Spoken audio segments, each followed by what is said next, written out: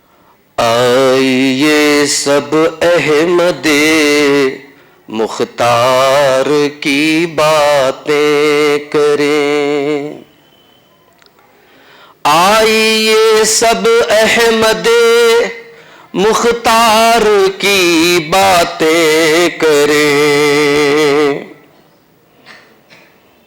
راحت جاں سید ابرار کی باتیں کریں، ان کی صورت، ان کی سیرت، ان کے اخلاق جمیل، ان کے حسن خلق کی گفتار کی باتیں کریں، جس کے آگے جھک گئی تھی رفعت ارض و سما، اس عظیم المرتبت سردار کی باتیں کریں، جن کے جلووں سے مہو اختر کو تابانی ملی، ان کے تاب حسن کی انوار کی باتیں کریں، جس میں انسانوں کو بتلائے رموز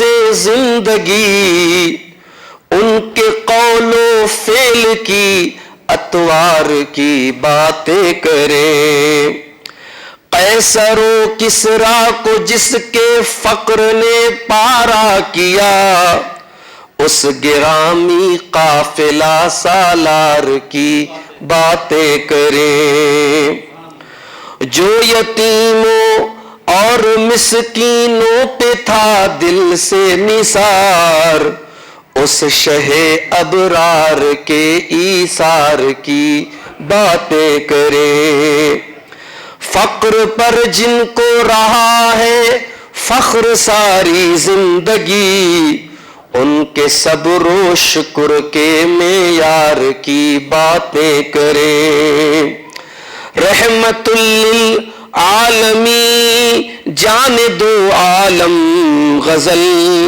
آئے ان کی شفقت گلبار کی باتیں کریں، آئیے سب احمد مختار کی باتیں کریں۔ صدر محترم، علماء کرام، محترم بزرگوں، نوجوان ساتھیوں، پردہ نشین ماں اور بہنوں، پیارے بچوں، ہم سب کے لیے یہ نہایت خوشی کا موقع ہے، جامعہ اسلامیہ بدوئی کے وہ طلبہ جنہوں نے حفظ قرآن کی تکمیل کی ہے،